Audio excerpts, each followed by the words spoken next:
Assalamualaikum warahmatullahi wabarakatuh. Apa kabar Sobat Parekraf? Semoga seluruh Sobat Parekraf dimanapun Anda berada selalu dalam keadaan sehat, selalu positif dan tentunya selalu berbahagia. Senang sekali hari ini ketemu lagi di episode kelima, masih di podcast Ngobrol Membahas Permodalan Syariah yang dipersembahkan oleh Direktorat Akses Pembiayaan Deputi Bidang Industri dan Investasi Kementerian Pariwisata dan Ekonomi Kreatif Republik Indonesia. Masih bersama dengan saya Cynthia Oktaviani, di mana hari ini kita akan ngobrol-ngobrol seru bersama dengan narasumber inspiratif yang bisa Anda dengarkan dan juga saksikan bukan hanya melalui YouTube channel Kemenparekraf, tapi juga bisa didengarkan di platform digital lainnya seperti Spotify dan juga Noise. Jadi jangan sampai lewatkan untuk mendengarkan seluruh episode-episode podcast Ngobrol Membahas Permodalan Syariah. Nah, seperti yang sudah dijanjikan bahwa hari ini sudah ada narasumber inspiratif yang sudah siap sharing bersama dengan kita. Kalau begitu langsung saja Cynthia akan menyapa. Sudah hadir pakar atau expert dalam pembiayaan syariah untuk ekspor, yaitu Bapak Rusdi Dahardin selaku Kepala Divisi Bisnis Syariah LPEI Exim Bank Indonesia. Assalamualaikum Pak Rusdi, apa kabar? Waalaikumsalam warahmatullahi wabarakatuh. Alhamdulillah baik, terima kasih Mbak Cynthia. Alhamdulillah, senang sekali Pak sudah bisa hadir di sini ya Pak, sharing-sharing ya. Kami lebih senang soalnya, terutama saya sebagai masyarakat syariah di Indonesia karena diberi kesempatan. Salah satu kekurangan yang ada di masyarakat di Indonesia itu bagaimana literasi tentang syariah. Apalagi dikaitkan dengan ekspor. Luar biasa ya Pak ya. Terima kasih banyak atas kesempatan ini. Terima kasih kepada Barcraft saya pikir. Oke, nah ini semua sudah tidak sabar untuk bisa mendengarkan banyak sekali ilmu bermanfaat dari Pak Rusdi. Tapi seperti yang kita ketahui ya, kalau kita berbicara tentang UMKM ataupun bisnis, memang yang namanya modal itu menjadi salah satu kendala bagi para pelaku usaha untuk bisa mengembangkan bisnisnya. Padahal kunci kesuksesan dalam mengembangkan bisnis salah satunya adalah dengan memberikan pembiayaan yang tepat sasaran. Nah, salah satu alternatif atau solusi untuk mengembangkan bisnis kita adalah melalui pembiayaan syariah, melalui lembaga keuangan syariah yang memang kalau kita lihat sekarang peluangnya semakin besar seperti dengan maraknya dan juga luar biasanya pasar industri halal global dan juga di Indonesia. Nah, kebetulan sekali nih Sobat Parekraf, ternyata peningkatan kemampuan UMKM itu juga menjadi salah satu fokus dari LPEI dalam menjalankan mandatnya, khususnya kalau berorientasi terkait ekspor. Jadi ini ternyata LPEI itu terus membantu para UMKM untuk bisa mengembangkan produk-produknya, baik itu produk ataupun jasa, dan tentunya saat ini sudah memiliki banyak sekali program-program untuk mendukung UMKM. Kira-kira programnya apa saja? Kemudian seperti apa program pembiayaannya? Syaratnya apa saja? Nanti kita akan bahas bersama-sama dengan narasumber kita. Karena kalau kita bicara tentang LPEI, ternyata supportnya itu ada support dalam bentuk financial dan juga ada support dalam bentuk non-financial. Untuk support dalam bentuk financial sendiri, LPEI mendapat mandat penugasan khusus dalam rangka mendukung sektor usaha kecil dan menengah berorientasi ekspor, atau biasa kita dengar dengan PKE UKM. Nanti kita bahas lebih lanjut karena hari ini temanya sangat menarik, yaitu pembiayaan ekspor syariah untuk UMKM Parekraf. Nah, gak usah lama-lama Pak, saya langsung saja mau menggali ilmu dari Pak Rusdi Dahardin nih Pak ya. Mungkin sebelumnya Pak Rusdi boleh diperkenalkan lebih detail lagi, lebih rinci lagi, apa itu LPEI Exim Bank Pak? Dan apa bedanya antara LPEI dengan lembaga keuangan lainnya? Oke. Terima kasih Mbak Cynthia. Alhamdulillahirrahmanirrahim. Assalamualaikum warahmatullahi wabarakatuh. Bagi teman-teman yang ada di sini, pertama saya terus terang aja sebagian tugas saya telah diselesaikan sama Mbak Cynthia. Dia telah menjelaskan dengan jelas LPI itu sendiri seperti apa. Saya sendiri terus terang aja, saya baru join di LPI ini baru 2 tahun sampai dengan bulan ini. Sebelumnya detailnya saya kurang clear. Tapi alhamdulillah ternyata itu LP itu berdiri berdasarkan Undang-Undang Nomor 2 Tahun 2009. mandatnya itu ya kan simple banget sebenarnya, Iya. ya kan. Dan itu saya lihat ya, niat pemerintah itu sejak dulu itu ada officially sejak tahun 2009 melalui Undang-Undang Nomor 2 tahun 2009 ya. Jadi LPI ini disupervisi oleh Kementerian Keuangan. 100% dimiliki atau belongs to oleh Government of Republik Indonesia, pemerintah Republik Indonesia, 100% ya. Terus kita istilahnya SMV, Special Mission Vehicle of Departemen Keuangan gitu ya. Mandatnya tuh ada, sebenarnya kata-katanya tuh adalah pembiayaan ekspor nasional. Tapi ya pembiayaan ekspor nasional tuh understandingnya, pengertiannya atau definisinya berdasarkan undang-undang tersebut ada 4 ya. Pertama adalah real pembiayaan. Kita ngasih dana gitu ya. Untuk siapapun yang membutuhkan. Apakah itu UKM, apakah komersial, apakah corporate size ya. Tapi kita sekarang lagi fokus bicarakan tentang yang namanya UMKM. Ya. Itu adalah pembiayaan. Yang kedua adalah penjaminan. Ya, penjaminan. Jadi bagaimana? Ya, paling gampangnya gini nih, paling simpelnya gitu ya. Saya punya kewajiban mau minjam misalnya ya, mau minjam atau mau membutuhkan dana, saya datang ke bank lain, lembaga keuangan lain. Karena saya syariah maunya ya kan, saya datanglah ke bank syariah yang terbesar misalnya di Indonesia saat ini, Bank Syariah Indonesia. Oke, Bank Syariah Indonesia, saya datang, saya apply. Nanti bisa sedang kita proses nih, ada kerjasama nanti suatu saat insya Allah dalam waktu dekat ini antara BSI dengan LPI. Artinya apa? Pembiayaan yang saya ambil atau Mbak Cynthia ambil sebagai nasabah BSI bisa dijamin sama LPI. Jadi dalam hal ini seperti Mbak bilang tadi, LPI itu bisa tangible sama intangible gitu. Tangible kita kasih yang namanya pembiayaan. Intangible kita kasih garansi kepada lembaga keuangan itu gitu. Jadi kita secure asetnya si lembaga keuangan tersebut, yaitu dalam hal ini misalnya contohnya BSI kena syariah, ya kan? Itu baru 2 ya, pembiayaan, penjaminan. Yang ketiga insurance, istilahnya credit insurance, trade credit insurance, ya. Misalnya gini, misalnya sahabat-sahabat, teman-teman eksportir ataupun calon eksportir, ya kan, mengekspor barangnya ke negara tertentu. Tentunya harus pakai LC ya. Betul. Karena untuk secure-nya transaksi itu, terutama yang baru-baru harus pakai LC ya. Terus kita nih nggak yakin nih sama buyersnya kita. Ini bisa bayar apa nggak dia?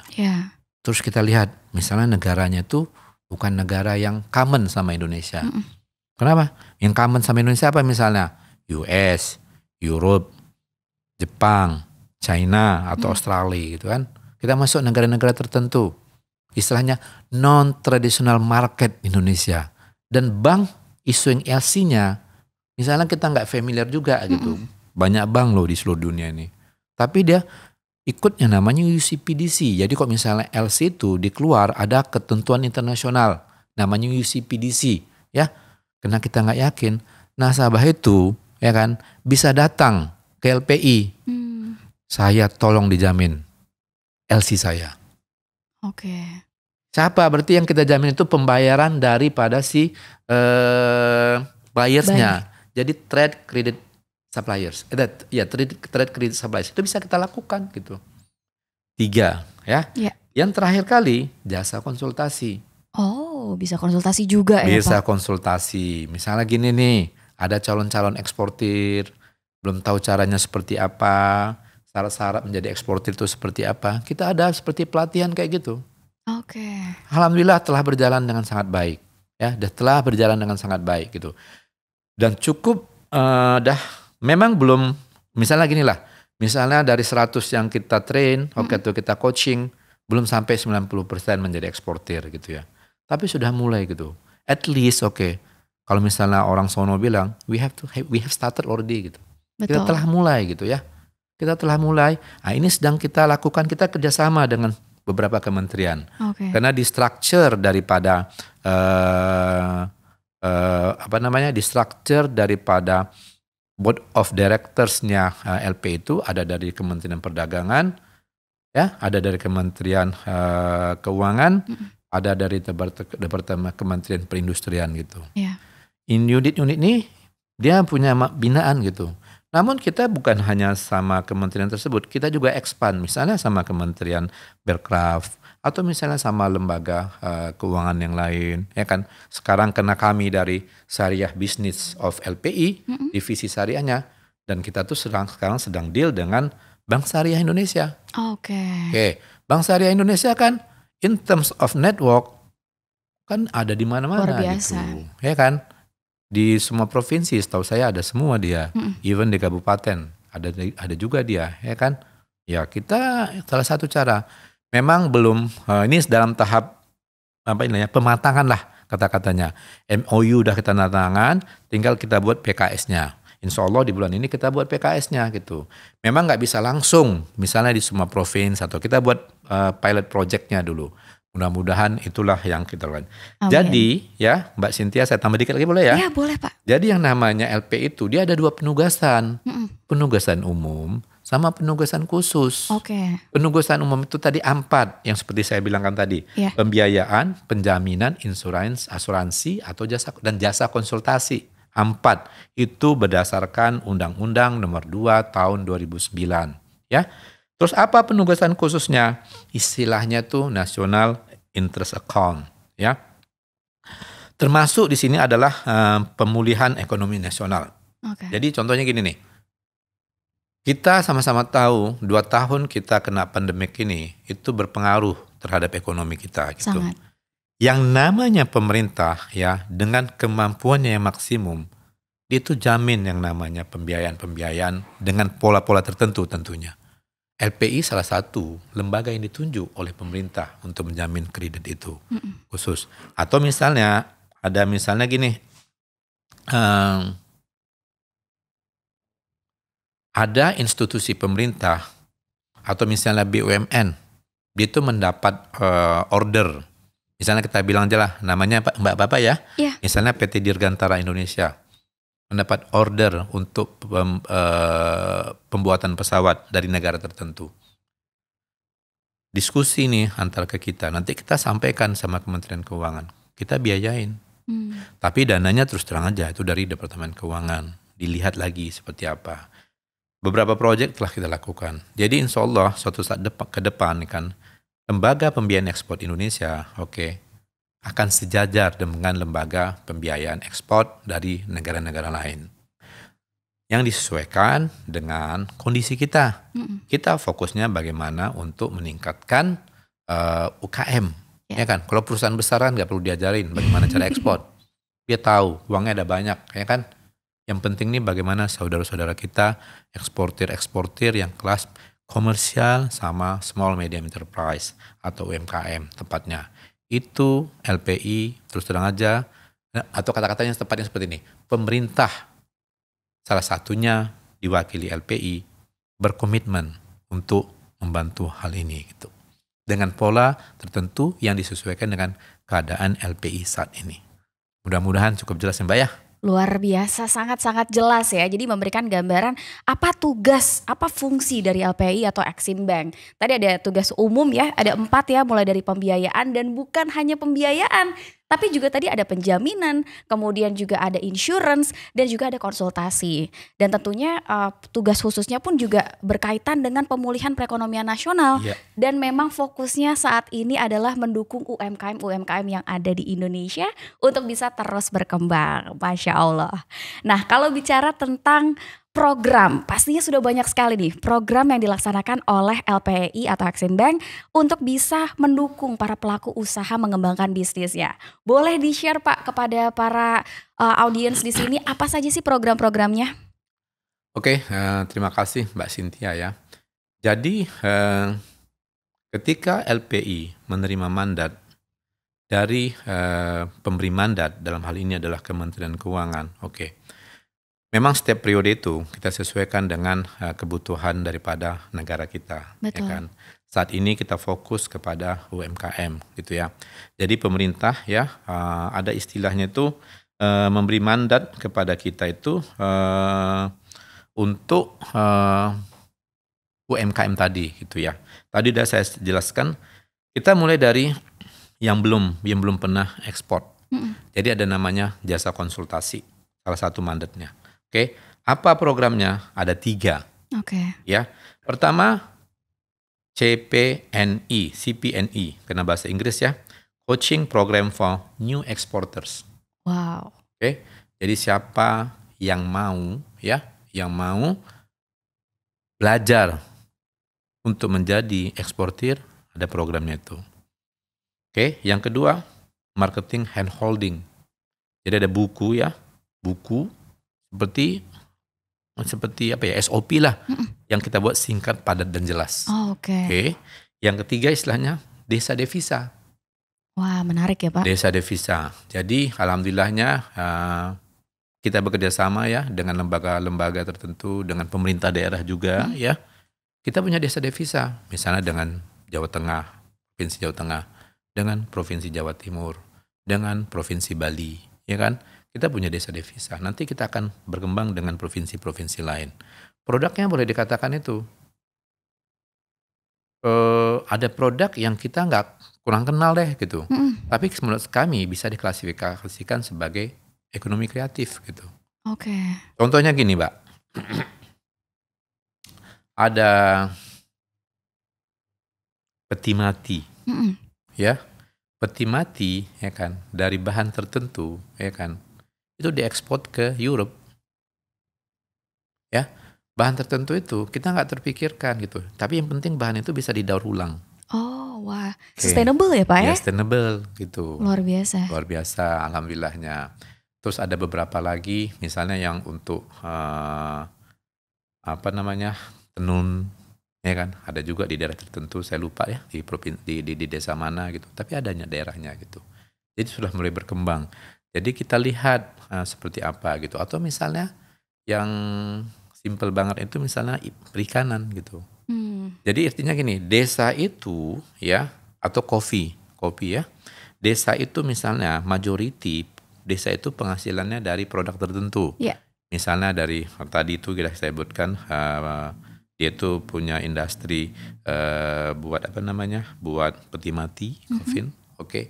Atau misalnya perkebunan rakyat kopi, atau misalnya untuk perikanan, nelayan-nelayan yang ekspor, tapi ada bapak angkatnya lah di sana, ya kan? Ketika itu terjadi, kita biayain mereka. Jadi kita bina mereka, jadi desa itu menjadi kita sebut desa devisa gitu. Dan alhamdulillah pemerintah daerah itu sangat support gitu dengan program ini. Yang jadi kendala itu satu nih menurut saya harus terus terang gitu, LP itu networknya terbatas gitu. Sekarang kita sedang memikirkan caranya yang paling efektif, apalagi sekarang sedang zaman digital ya. Betul Pak. Bagaimana caranya program itu dapat mencapai banyak daerah lah gitu.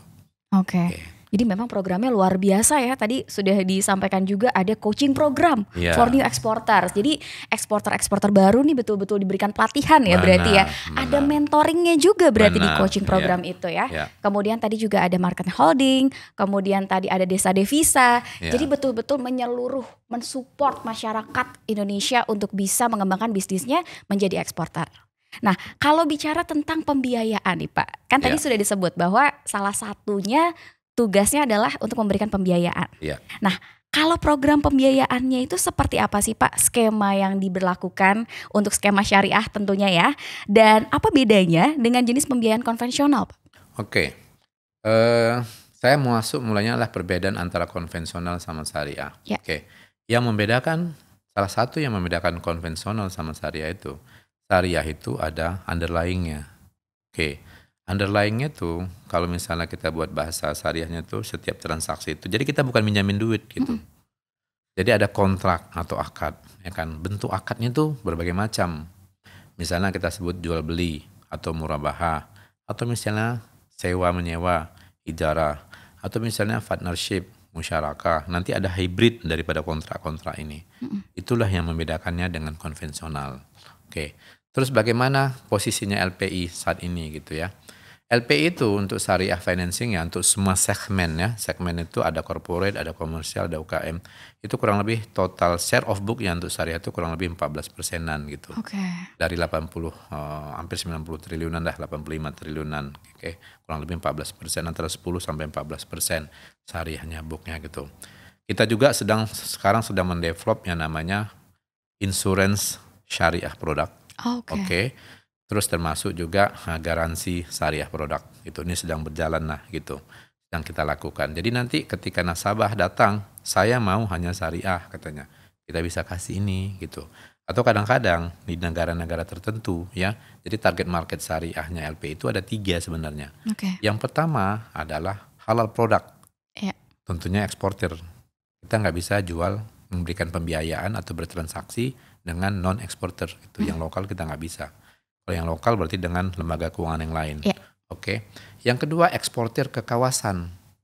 Kawasan itu artinya apa? Kan definisi kawasan itu berdasarkan ketentuan peraturan Menteri Keuangan itu ada 3. Ya, pertama negara-negara Afrika. Yang kedua negara-negara Middle East, Timur Tengah. Yang ketiga negara-negara Asia Selatan. Itulah definisi kawasan. Itu kita kategorikan sebagai non-traditional market ekspor Indonesia. Itulah yang sedang kita kerjakan gitu. Jadi so far itu sedang kita buat itu seperti itulah transaksinya Mbak. Mudah-mudahan ini bisa berjalan ya dengan lancar sehingga bisa bisa membantu siapapun yang sangat membutuhkan. Tapi terus terang aja LPI ini sekarang prinsipnya collaboration. Kerjasama. Kita limited. Ya kan? Jadi collaboration dengan lembaga keuangan lain. Betul. Kalau misalnya konvensional, kerjasama dengan Himbara, bank pemerintah. Kerjasama juga dengan bank swasta nasional. Kerjasama juga dengan bank asing. Kalau misalnya divisi syariahnya tentu kerjasama juga dengan bank syariah di Indonesia. Apakah itu BSI atau lembaga keuangan syariah lain yang ada di Indonesia. Kita open untuk itu. Memang tahap pertamanya pilot projectnya itu adalah dengan bank syariah Indonesia.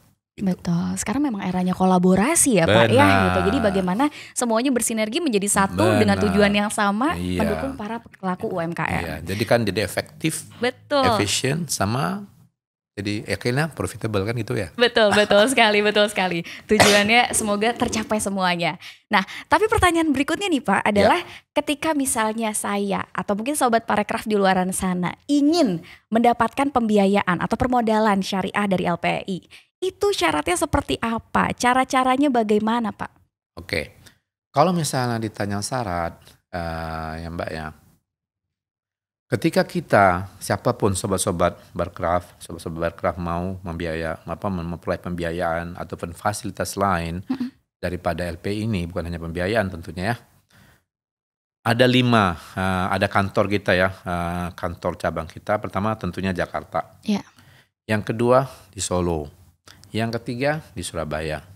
Terus yang keempat ada di Medan, ada di Batam, ada di Denpasar, sama ada di Balikpapan.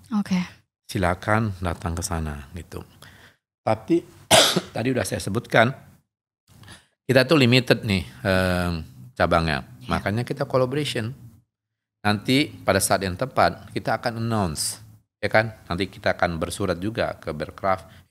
Kita telah bekerja sama nih dengan BSI contohnya. Atau misalnya kita telah bekerja sama misalnya dengan Seminiaga Syariah, atau misalnya bekerja sama dengan Bank DKI Syariah, ataupun siapapun, atau misalnya Bank Jabar Syariah, ya kan, atau misalnya Bank Jatim Syariah, kita akan announce gitu. Tapi kita belajar dulu nih, kita cari polanya dulu dengan BSI saat ini. Gitu. Jadi memang seperti yang tadi sudah disampaikan, kolaborasi kuncinya ya, supaya nanti semakin banyak masyarakat Indonesia, para pelaku UMKM yang bisa mendapatkan akses pembiayaan dari LPI. Benar. Nah kalau bicara tentang subsektornya Pak, kan sebenarnya kalau subsektor tuh ada banyak sekali ya. Apakah dari LPI itu ada subsektor-subsektor tertentu atau jenis usaha tertentu yang sudah dan akan dibiayai? Khususnya nih kita bicara tentang sektor pariwisata dan ekonomi kreatif Pak. Oke, terima kasih ya Mbak Cynthia. Jadi gini prinsipnya, ketika deal dengan LPI, sektor apapun boleh. Itu yang pertama. Dengan catatan harus export oriented. Ya, kalau misalnya nggak export oriented, mohon maaf kita nggak bisa deal gitu ya. Mm-mm. Yang kedua, kalau misalnya deal dengan syariah LPI, ya kan, kita harus jelas lagi nih kriteria daripada pembiayaan syariah. Jadi ada perusahaan-perusahaan yang bisa kita layak biayain berdasarkan syariah compliance gitu. Oke. Nah itu yang harus kita sortir lah, kita filter gitu ya. Itu harus kita lakukan. Misalnya apa? Kalau misalnya makanan halal ya kita eager malah kepengen gitu ya kan untuk membiayainya ya kan, atau misalnya untuk pariwisata halal gitu. Contohnya ya kan ketika LPI ya kan bekerja sama dengan lembaga keuangan lain untuk proyek di Mandalika. Ya. Ya, itu kan jelas tuh mendatangkan devisa. Betul. LPI ada di sana. Ya kan? Kalau misalnya desa devisa tertentu ya kan mungkin kita pikirkan misalnya desa tersebut majority tamu-tamunya dari luar misalnya, ya nggak menutup kemungkinan, tapi harus ada akses lah kita biayain. Kan kalau yang namanya istilahnya tuh ya halal pariwisata halal itu bisa juga dibiayain. Yang penting kan target marketnya di mana gitu ya, dan ada kriterianya lah berdasarkan ketentuan dari MUI itu bisa kita biayain Mbak gitu. Kalau yang konvensional maksud saya yang udah ada itu ya banyak sih ya kan, yang penting kita fokus sekarang ke barcraft aja gitu ya, termasuk fashion juga gitu ya, fashion juga ada kita biayain, tapi memang kita harus kata-katanya gini, there is a big room untuk memperbaiki gitu. Betul. Itu yang sedang kita lakukan lah secara bertahap gitu. Oke, jadi sebenarnya kalau ditanya subsektornya banyak sekali ya, luas Banyak, sekali ya. benar. Tidak hanya fokus pada 1 atau 2 sektor saja. Ya. Oke, beralih ke pertanyaan berikutnya nih Pak. Secara spesifik Pak, adakah Pak skema pembiayaan permodalan syariah bagi pelaku parekraf yang mungkin intangible sector? Contohnya misalnya film, game, atau mungkin animasi. Nah kira-kira skema dan syaratnya seperti apa? Adakah kendala ketika menyalurkan pembiayaan untuk sektor-sektor intangible ataupun tangible? Oke, terima kasih Mbak Cynthia. Saya harus jujur di sini, ya kan. Saya sebenarnya baru join di LP ini 2 tahun terakhir. Yeah. Oke, sektor itu intangible itu something new gitu untuk saya pribadi, even untuk perbankan, Yeah. ya kan. Tapi secara general, apakah LPI itu mempunyai minat untuk ke sana gitu? We don't have any choice gitu. Kita harus masuk gitu ya. Tapi memang kita harus belajar dulu, ya kan. Saya tuh pernah ada satu ya dikenalkan sama sama temannya saya. Ada satu animation perusahaan ya di Batam kalau nggak salah saya itu. Mudah-mudahan itu bisa berjalan lancar ke depannya gitu. Dan yang penting dari sektor itu tadi, misalnya buat game atau misalnya buat film gitu, produk jasanya itu harus diekspor gitu. Yeah. Kalau misalnya nggak diekspor, terus terang aja kita nggak bisa biayain gitu. Betul.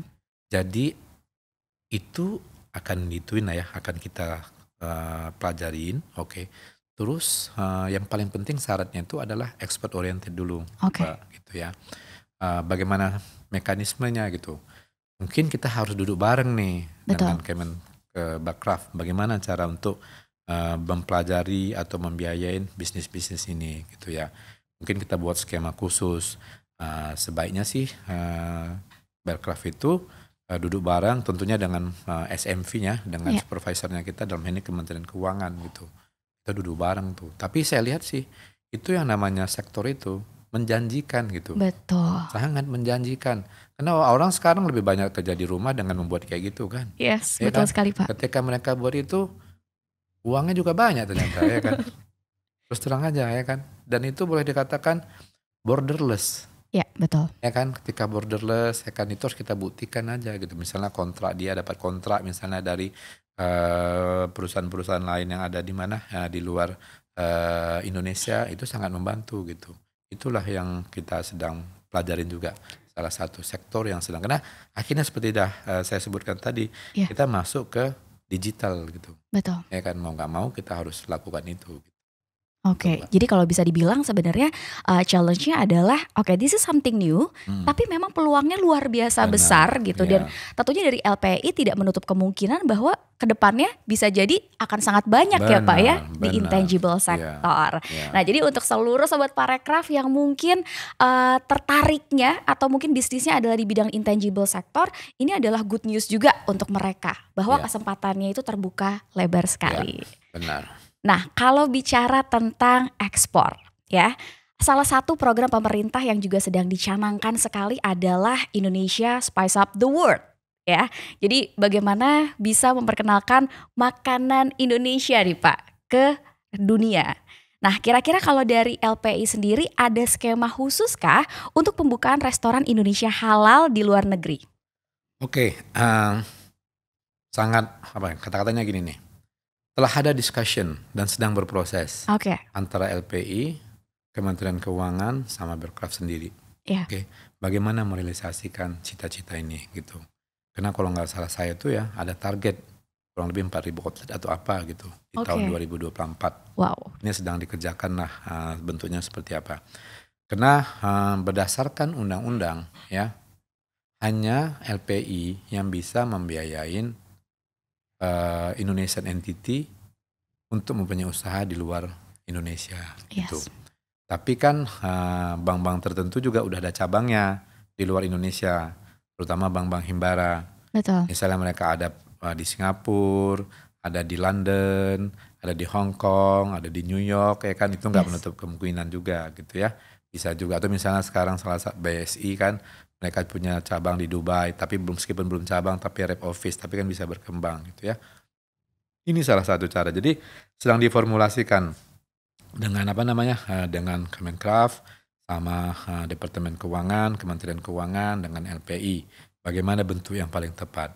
Karena supaya sobat-sobat juga tahu, ya kan, ketika lembaga keuangan, apakah LPI atau lembaga keuangan yang lain memberikan financing, ada risiko di sana. Risikonya apa? Risiko istilahnya risiko financing atau risiko kredit, Iya. ya kan? Risiko kredit itu, ya kan, banyak sebabnya. Bisa juga kena operating risk, ya kan? Kita belum kenal marketnya, ya kan, seperti apa itu bisa juga terjadi gitu. Nah, tapi itu mungkin cerita yang lain lagi deh gitu. Tapi yang jelas mudah-mudahan ini bisa berjalan dengan lancar. Amin. Sehingga bisa terrealisir gitu. Karena ya kalau saya terus terang aja alhamdulillah saya pernah tugas 9 tahun di luar Indonesia. Oh, luar biasa. Saya pernah di Afrika, Oke. di Mauritius tepatnya. Itu kalau Mauritius itu 2 jam by flight ke Madagaskar. Orang Oke. banyak gak kenal Mauritius, kenal Madagaskar. Atau misalnya di dekat juga dengan South Africa. Oke. Terus berikutnya setelah itu saya pernah juga di Malaysia. Malaysia tetangga lah kita kenal ya kan. Memang kita harus akuin banyak sebenarnya. Kalau misal gini deh, ayam penyet di Malaysia ada banyak. Terus terang aja, yang belum itu sebenarnya mempackage-nya gitu. Oke. Saya juga barusan pulang dari luar nih, dari umroh saya, oke. Bukan umroh malah, Turki, ke Istanbul, ya. Ada judul istilahnya, restoran Mbak Dede. Yang dijual apa? Bakso. Oke. Ya kan, ada. Cuma lagi bagaimana mempackage-nya ini semua gitu. Dan bukan hanya satu, kan gitu ya. Ya. Kan sekarang yang namanya kita akan ada misalnya kita harus tahu juga lah ya. Indonesia itu, maksudnya penduduk Indonesia itu sukanya kemana gitu. Siapapun dari Indonesia, ketika misalnya kita jalan lebih dari 5 hari, we miss Indonesian food. Ya kan? Betul, Pak. Langsung Contohnya, terasa. saya sampai di sini, saya kepingin nasi Padang. Ya kan? Betul. Benar, itu terjadi tuh. Itu saya bilang sama teman-teman saya. Karena saya tuh total perjalanannya hampir 20 hari. Waduh, saya nyampe kepingin makan nasi Padang nih, saya pikir. Ya kan? Itu salah satu cara gitu. Jadi kalau misalnya itu ada di poin-poin, atau misalnya gini deh. Di Dubai. Dubai itu seharusnya ada satu gitu. Nasi Padang di airportnya. Itu sangat membantu. Kenapa? Orang umroh, ya kan? Banyak stopover di Dubai. Transit situ, betul. Ya kan? Transit. Atau misalnya di Jeddah. Ya kan? Gak usah yang mahal-mahal, tapi memang gimana kita ini kata kunci tadi collaboration, karena Ya.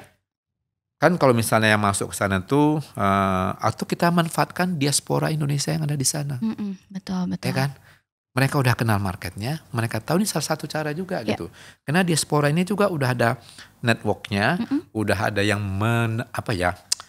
menaungi yang ada di Indonesia ini, itu salah satu cara.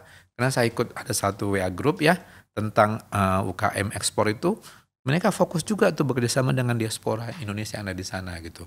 Itu sih insya Allah tinggal bagaimana benar-benar jadi live sama kick off gitu. Tahu saya karena alhamdulillah saya 9 tahun ya di dua negara tersebut, kita udah mulai ada lah ya kan untuk untuk makanan-makanan kita yang ada di sana. Cuma lagi belum di package gitu. Kalau misalnya Thai itu kan Thai resto katanya ya kan, atau Korean barbecue ya kan, mereka udah package gitu. Yang kita butuhkan sekarang memang itu sih Indonesian restoran atau apalah kata-kata yang penting kita familiar gitu. Tapi Masya Allah ketika saya terakhir kali di Istanbul itu saya lihat itu. Kita tuh makan di sana tuh seperti ini ya. Wah enak banget gitu kata-katanya gitu. Luar biasa karena saking kangennya ya gitu. Jadi bayangkan kalau misalnya tercapai targetnya insya Allah 2024 ya 4.000 ya targetnya Indonesia Spice Up the World ya. Kita doakan bersama-sama semoga kolaborasi bukan hanya dari LPI, nanti berdiskusi juga dengan Kemenparekraf, dengan Kemenkeu, dan tentunya melibatkan banyak sekali kolaborasi dari berbagai pihak. Benar. Luar biasa, tapi satu pertanyaan lagi nih yang mungkin menjadi pertanyaan para sobat Parekraf. Gimana Pak caranya, tips, trik, saran untuk para sobat Parekraf yang mungkin ingin mengakses pembiayaan dari LPEI? Tadi sudah jelaskan, kita ada 7 kantor cabang, termasuk juga sub kantor cabang.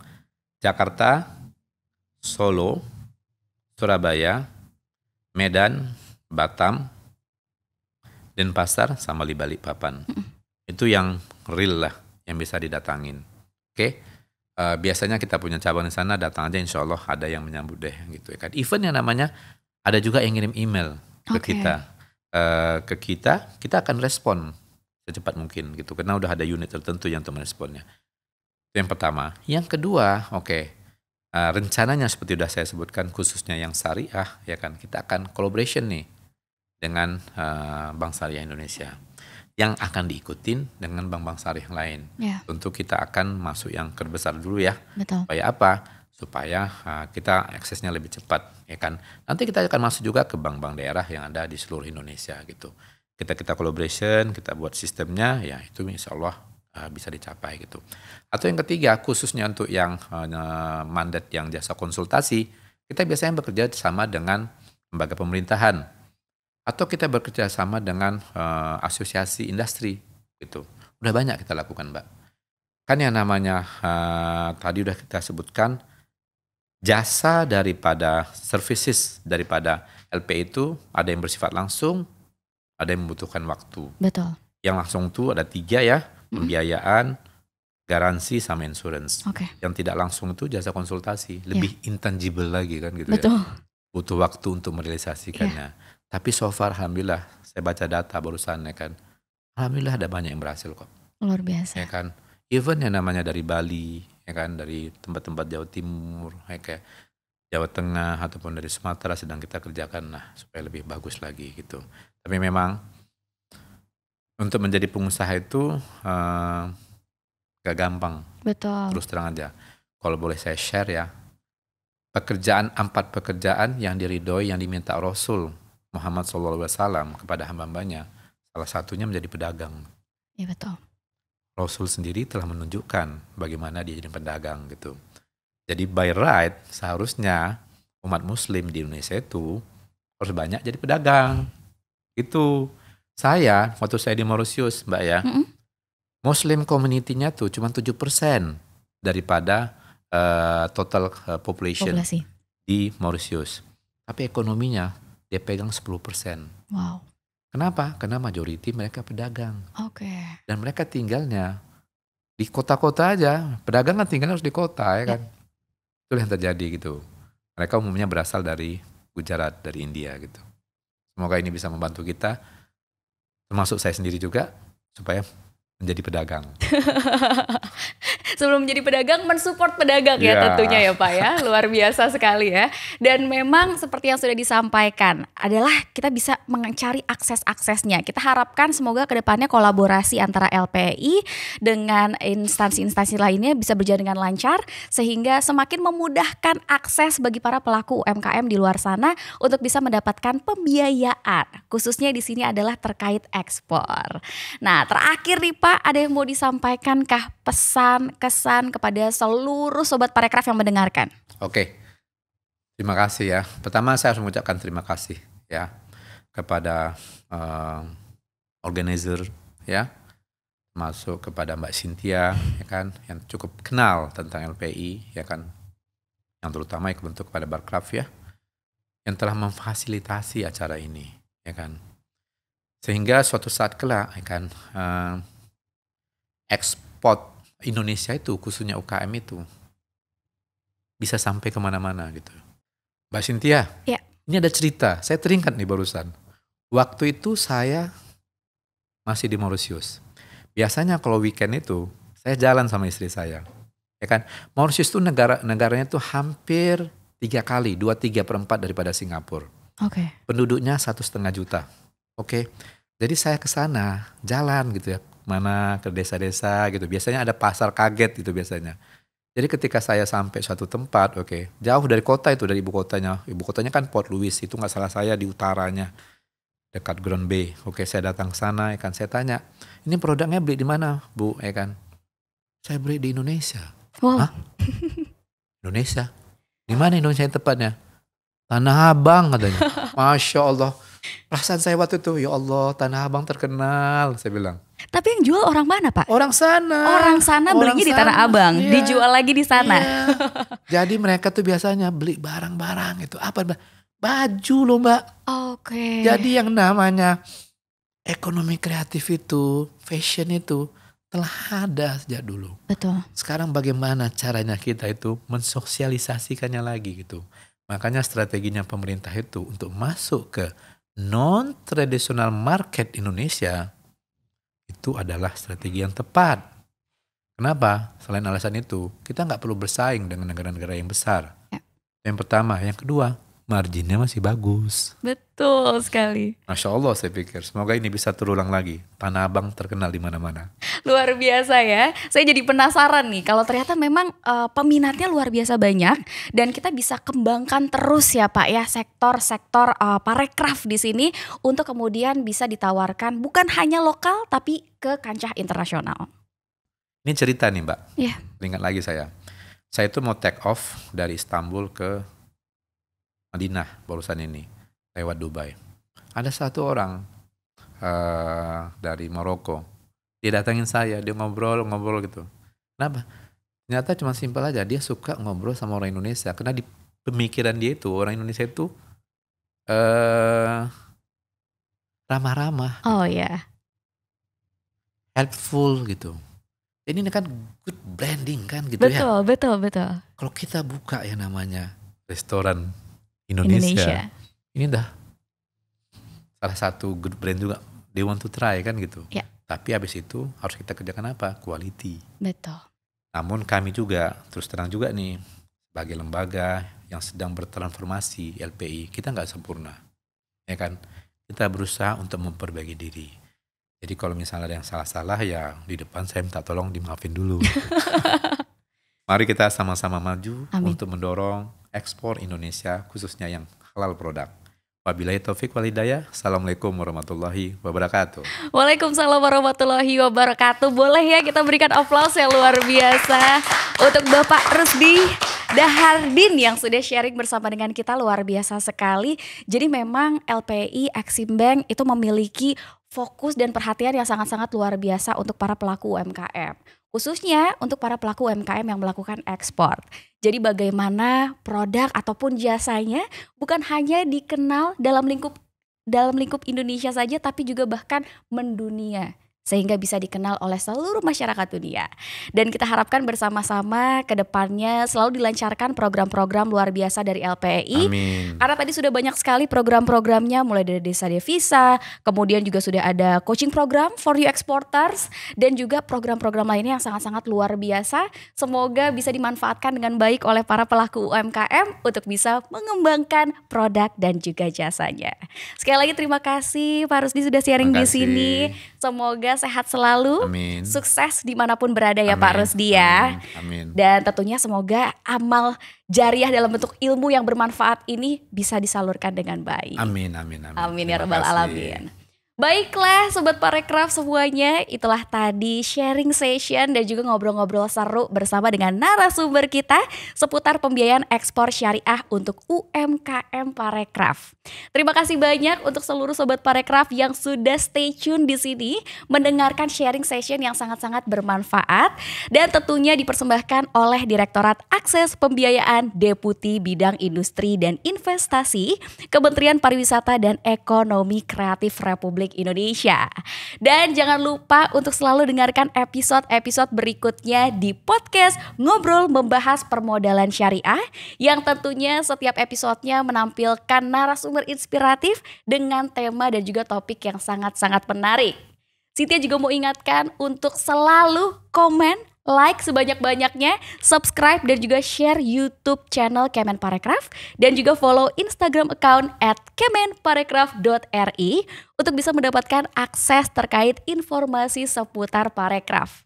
Insya Allah Cynthia akan hadir kembali di episode berikutnya.